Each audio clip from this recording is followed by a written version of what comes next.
diante a menção da palavra de Deus. Enquanto você procura, eu quero pedir ser um homem de Deus que já está com os dedos afinados para me acompanhar nessa mensagem, porque eu creio que Deus tem algo para nós aqui.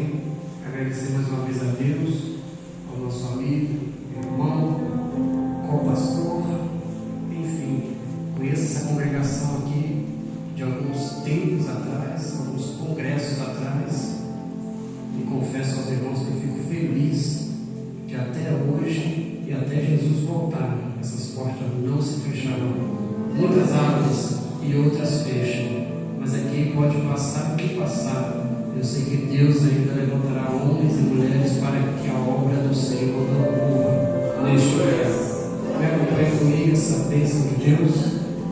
Depois de 5 anos, Deus resolveu me dar e me deu diferente. Em vez de ser Brunada, Brunella, enfim, me deu Brunila, para ser bem diferente. Brunila. Graças a Deus, é uma bênção. Me acompanhe sempre. Estou debaixo da permissão do pastor, isso é muito importante. Enfim, vamos achar o texto. 1 Samuel capítulo 3, verso 7.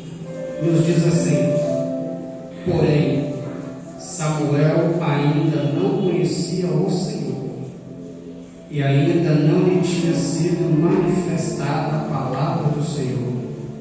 O Senhor, pois, tornou a chamar Samuel terceira vez, e ele se levantou e foi a Eli e disse: eis-me aqui, por que tu me chamaste?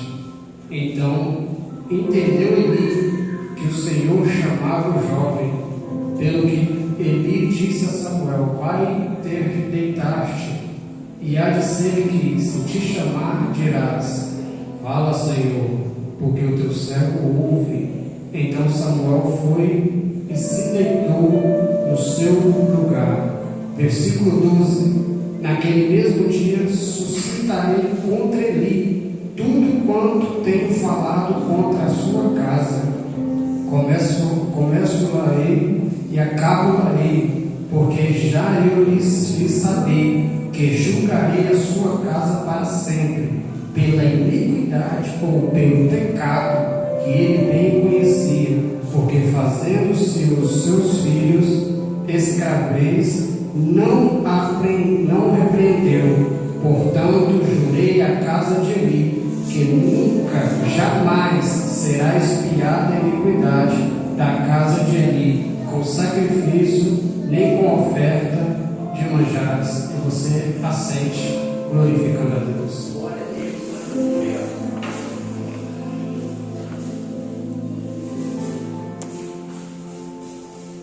Meus irmãos, o sumo sacerdote Eli, ele tem 2 filhos, Ofni e Finéias. Além de ele ser um homem consagrado diante de Deus, ele é um pai paterno na terra.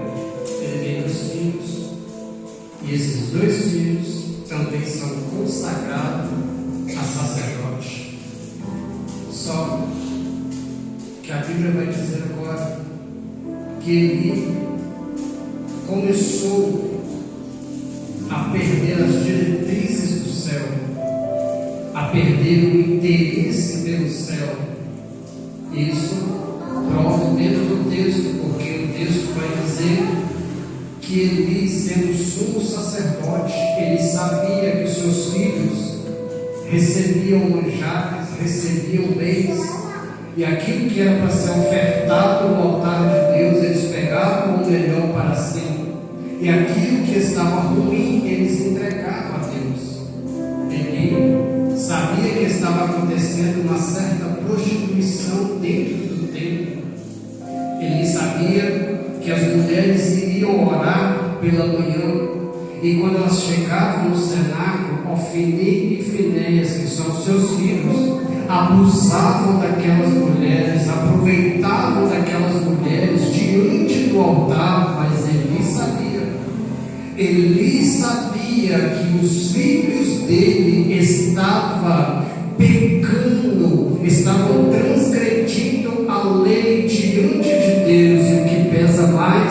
é que não estavam só pecando dentro da casa de Deus, eles foram consagrados, ou seja, eles foram separados para cuidar da obra de Deus. O pai de Ofni e Finéias passava a mão no pecado e não na cabeça. Eu já por inúmeras vezes já preguei, e erroneamente, porque depois que você procura estudar um pouco mais, você descobre alguns pontos que até você que se equivocou. Eu já preguei dizendo assim: tem pastores que passam a mão na cabeça de crente, na mão na cabeça de homem e de mulher, para esconder o que estão fazendo, e na verdade o pastor não está passando a mão na cabeça de ninguém, ele está passando a mão no pecado de alguém. Porque se ele estivesse passando a mão na minha e na sua cabeça, ele tinha entender que alguma coisa estava errada, alguma coisa não está certa. Mas o que ele faz? Um homem que se diz pastor, porque pastor de verdade, ele não passa a mão no pecado, ele chega até você com sabedoria e te ensina o verdadeiro caminho. Ele diz que a prática não pode mais acontecer, mas ele também diz que Deus ama o pecador, mas abomina a prática do pecado. Pois bem, só que este homem não se encontra no texto que estamos pregando nessa noite. Ofni e Finéias pecava, Ofni e Finéias fazia o que queria dentro da casa de Deus. Aí talvez você pode me perguntar: mas e Deus, por que não fez nada? E Deus, por que não desceu a mão? Simples. Vivemos uma geração de Ofni e Finéias, vivemos uma geração onde tudo pode, não tem problema. Viva a sua vida à vontade de qualquer maneira, perdoa pelo que eu vou falar. Mas tem muita gente hoje que abre a mesma Bíblia, que abre a mesma Torá, que abre o mesmo pergaminho, aleluia, e consegue ler o mesmo texto, mas interpretar de forma errada. A Bíblia diz: e conhecereis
social cresce, a tecnologia cresce, e você está crescendo de novo.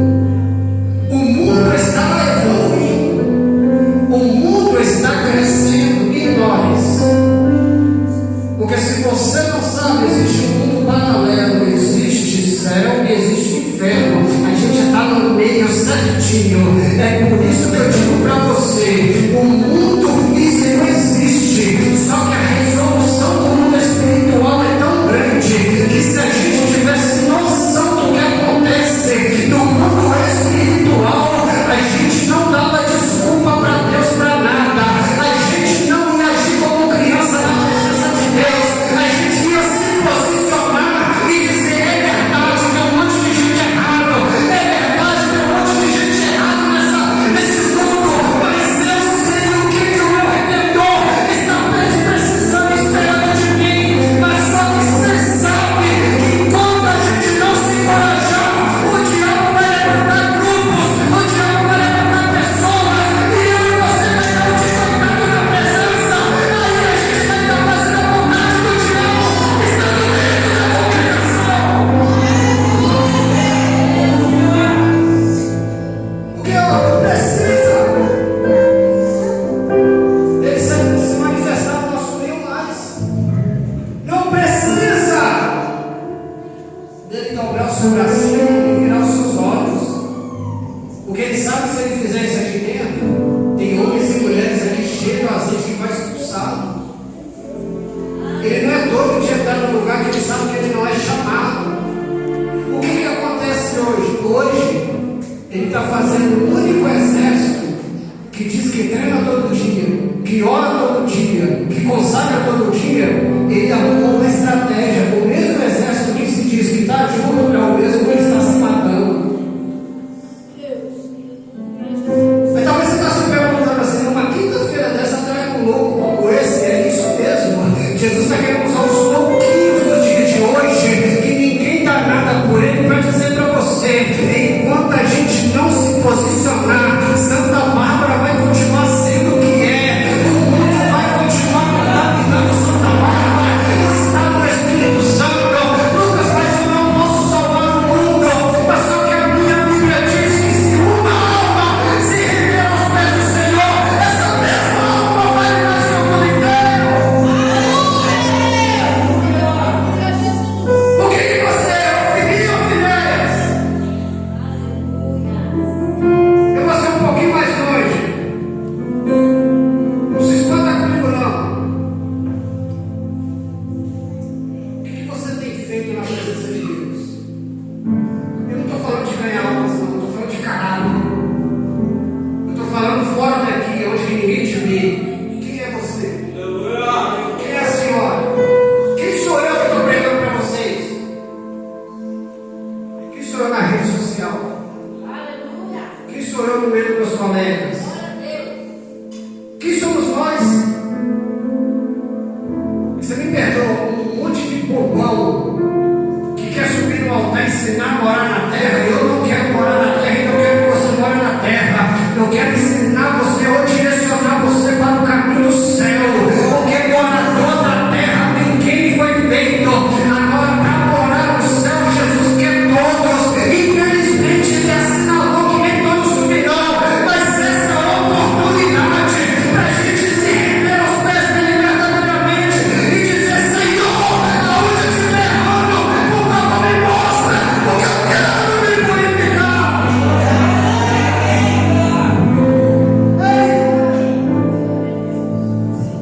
Sabe qual foi a consequência de todo pecado? Olha para mim. Todo pecado, aquele que você praticou ou mesmo que você pensou em praticar, todo pecado, todo, ele terá sua consequência em vida. Não, eu vou pecar hoje e pedir perdão porque a graça é um favor imerecido. Eu não mereci, mas a graça me cobre. Vai nessa. Não vou pecar hoje porque a graça é um favor imerecido. Eu peço perdão e Deus purificou. Vai nessa. Talvez você está morto há muito tempo e não percebeu. Daqui a pouco vai ter uma guerra. Diga guerra.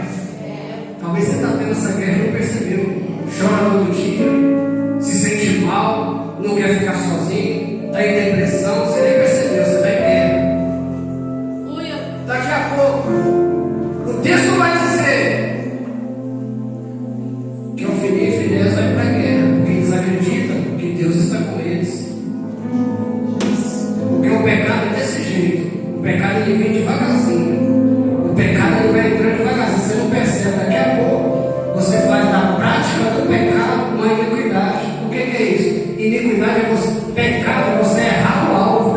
Agora, iniquidade é você cauterizar aquilo e achar que não é pecado mais. Você está vivendo pecando e não percebeu.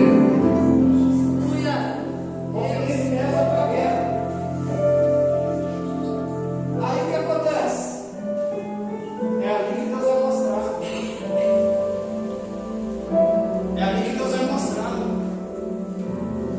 o que está verdadeiramente acontecendo. Mas ei, antes Deus avisou, antes Deus alertou, e Deus tem alertado nos nossos dias, Deus tem avisado nos dias de hoje: ninguém se dará naquele dia por inocente. Ninguém naquele dia vai poder virar para Deus e dizer: ninguém pregou. Você está ouvindo a mensagem hoje? A Bíblia diz que eles vão para a guerra e vão levar a arca da aliança, o que significava a presença. Eles vão levar a arca da aliança, mas mal sabiam eles, a arca tinha presença, mas eles não. Que é isso, Lucas? É o texto que diz: eles levaram a arca da aliança. Pela lógica, era para eles ganhar a batalha. Daqui a pouco, a Bíblia diz que o mensageiro chega. Eu acredito que cansado, eu acredito que angustiado, eu acredito que não acreditava no que ia falar. Ele vai gritar: ei, Eli, a gente foi para a batalha e teus filhos também guerrearam porque foi necessário. A gente começou bem, mas daqui a pouco teve uma reviravolta e a gente começou a perder. Daqui a pouco o Alfini e Finés foi atingido, os teus filhos acabaram falecendo. A arca da aliança, que simboliza a presença de Deus, foi tomada de assalto, eles levaram. E o texto vai dizer que a notícia foi tão chocante, a notícia foi tão pesada, que o velho sacerdote, ele vai se assustar, ele vai se inclinar na cadeira, por ser tão pesado, ele vai cair em cima do seu pescoço e vai morrer também.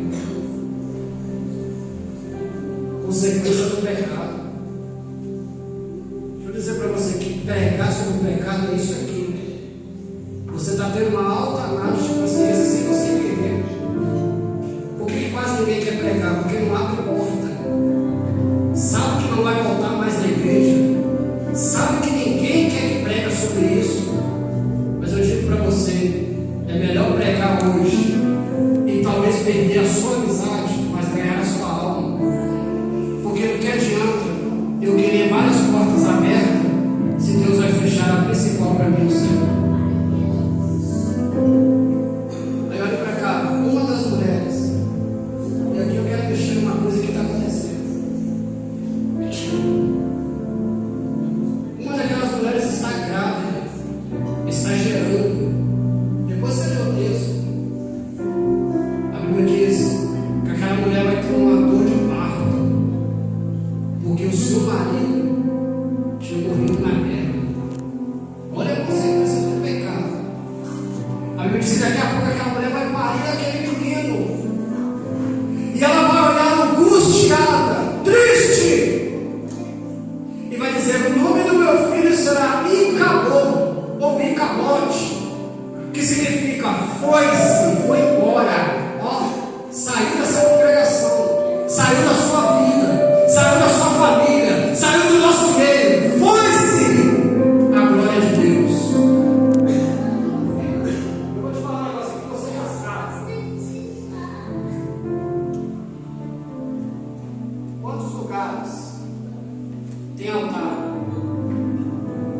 tem banco, tem regente, tem pastor, tem homens e mulheres, tem ovelhas, mas Jesus está, ó,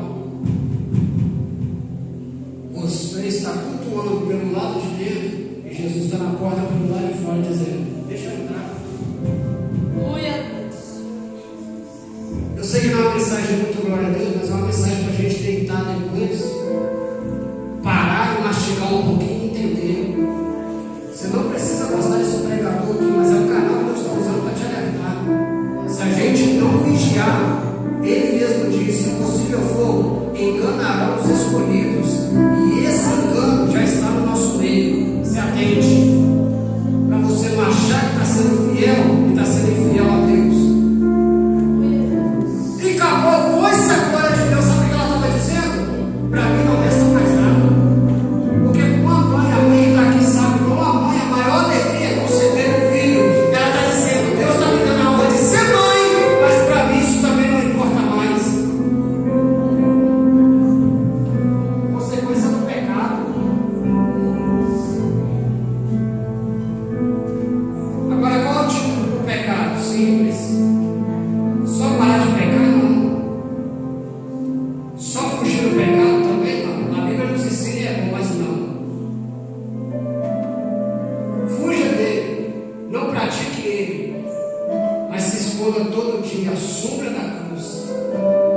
e reconheça que você é dependente de Cristo.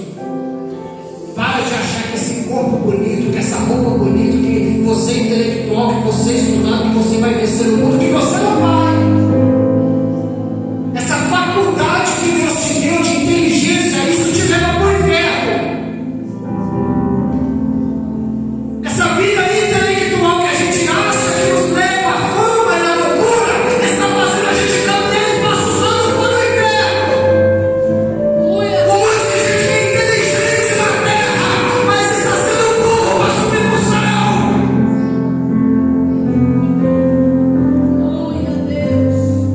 Um monte de gente que está caminhando vivo na carne, mas está morto na alma.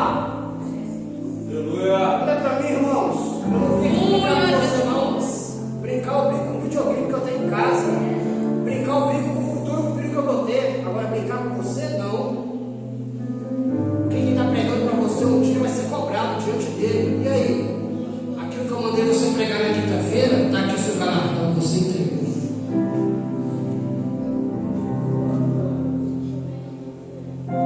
Que palhaçada é essa? Quer chegar no seu ombro e profetizar para você o que não vive? Pregar para você o que não conhece? Dizer para você que Deus vai fazer se Deus está em silêncio? Vou um pouquinho mais longe, a gente tem que passar a tomar vergonha na cara. Parar de ser telespectador e sentar um pouquinho para estudar a Bíblia. Parar de ficar assistindo gente que não prega nada, gente que não tem conteúdo, e sentar um pouquinho para largar a preguiça de lado, sentar um pouquinho e falar: Deus me ensina. Eu não quero aprender só para pregar para alguém, eu quero aprender para ser para a minha vida, para servir para mim, para a minha alma, porque tem um monte de gente. Aí depois a gente quer pregar para os de fora, a gente quer dizer: vamos evangelizar. Mas como? Você quer ganhar alguém lá fora? Se tem um monte de gente doente aqui dentro, como você quer apresentar o que você não vive? Quando o pastor pede uma cesta básica ou pede uma ajuda, você vai dar aquilo que você tem. Você vai doar aquilo que você pode. Como que a gente vai pregar para os de fora se senta gerendo doente? Como você vai ganhar alguém que está na mão de Satanás se alguém que está de dentro da preso? Eu sei que é uma mensagem de glória a Deus, mas eu quero entender que nessa noite você vai sair daqui vacinado, vai sair curado e vai entender: é ano de se posicionar. Porque pela consequência do pecado, uma família foi destruída. Pela consequência do pecado, hoje eu e você estamos escravizados.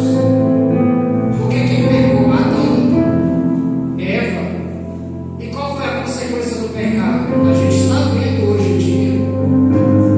Aí você quer virar para mim e dizer assim: não, Lucas, eu me consagro, eu oro, eu vivo a vida com Deus, eu estou direitinho, eu estou na posição que Deus quer. O mal é isso. O mal é entender, colocar no intelecto que viver só uma vida é isso. Viver só uma vida basta. Não. Todo dia é dia de renúncia, todo dia é de orar, todo dia é dia de ter consagração, de ter comunhão, todo dia é dia de se entregar, porque Satanás não está brincando. Se ele não toca em você, ele toca no filho. Se ele não toca no filho, ele toca no marido. Se ele não toca no marido, ele toca em alguém, mas ele não brinca. Finalizo. Agora eu quero desenhar para você uma situação. Se você entender, pelo amor de Deus, leve isso para sua casa. Então o que acontece? O filho nasce e ela determina e acabou. Depois a glória de Deus ela está dizendo: Israel já era. O nosso povo acabou. Vamos passar no tempo. Anos, gerações. Deus vai ficar em silêncio. Diga silêncio. 400 anos. Em 400 anos, o povo ficou à mercê, paralelo. O céu em silêncio e o povo na terra. Pergunta: por que desde o primeiro ano ninguém clamou a Deus? Simples. A humanidade entendeu que Deus, não é eu que estou pregando, você lê o texto, é Deus que tinha desistido da humanidade. Depois de 400 anos, vai levantar um louquinho, vai levantar um corajoso que está precisando se levantar em nosso meio, vai levantar uma mulher, um homem corajoso, eu creio que está no nosso meio, vai se levantar, se posiciona e entende que o Evangelho, que Deus, ele precisa ser clamado na terra. A Bíblia diz que nós, geração eleita, não é geração modinha, não é geração de terra, é geração eleita, precisamos todos os dias anunciar o Evangelho, pregar o Evangelho. E o que a gente faz? A gente se esconde nas asas do pastor, se esconde dentro de 4 paredes, e enquanto isso, a realidade que você já sabe, tem gente que está traficando, tem gente que está se matando. Enquanto a gente está cultuando, com certeza já morreu várias pessoas, mas a gente está aqui. Mas eu quero dizer para você, Ofni, Finéias e Eli fizeram algo para ensinar para mim e para você. A oportunidade em vida é fazer a vontade do Mestre. Se você está pecando, não peque mais. Se você está errando, não erre mais. Se você sabe que está errado na presença, se conserta hoje, se posiciona hoje e vamos juntos proclamar o Evangelho, vamos juntos pregar o Evangelho, pois só assim nós teremos um Brasil melhor. Não faz o L, mas olha para Jesus e fala: Senhor, o homem não me domina, mas o meu Redentor, que é o Senhor, esse sim vive e reina para sempre. Se coloque de pé.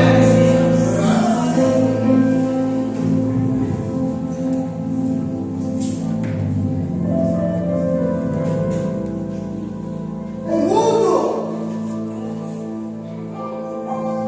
e aqui é de doer, eu vendo uma mãe ali, ó, uma criança pequenininha no colo. O mundo está sendo preparado para o anticristo. Outra coisa que ninguém prega, mas que vai espantar a crente, mas o anticristo vai vir, tá? O anticristo é aquele que vai amarrar seus pés, suas mãos, vai dizer: se você não fizer, eu te mato. Que isso, Lucas? Você pegar isso no altar, você quer comprar o quê? Não vai existir conto de fadas, não. Vai existir um reino só, um mundo só, um dominador. Ou você faz ou morre. É o que está por vir. Não existe, não tem conto de fadas. Agora olha para cá. A próxima geração, se Jesus não arrebatar a igreja, se Deus não tiver misericórdia, vai cair na mão do anticristo. Aí eu te pergunto, para você pensar, se a gente não se preocupar agora, se a gente não se posicionar agora, o que será dos nossos filhos? O que será das crianças que vão crescer futuramente? O que será da igreja? Que pastores que estamos formando? Que obreiros que estamos formando? O que a gente está fazendo para que o reino seja acrescentado? Porque essa geração vai se passar, outras gerações se passou, mas eu te garanto, essas palavras aqui, não há de passar. O que está escrito vai se cumprir. Aleluia. Queira Satanás ou não, queira a igreja ou não, o que a gente deve fazer? É se posicionar. E eu creio que a partir de hoje, talvez você que queria, essa mensagem foi só um engajamento para você ir. A partir de hoje, fala que Jesus te ama na rua, fala que Jesus está voltando, aperte a mão de alguém e deseje para ele que ele seja salvo. Prega para alguém, anuncie o Evangelho para alguém, assim você está acrescentando para alguém. E eu quero finalizar dizendo: enquanto Jesus não nos chamar, enquanto a trombeta não soar, ide por todo mundo. Não é só pastor, não é só pregador, é cada um de nós. Ide por todo mundo e pregar o Evangelho dele, anunciar o nome dele, até que ele venha. Assim, eu quero agradecer a minha oportunidade em nome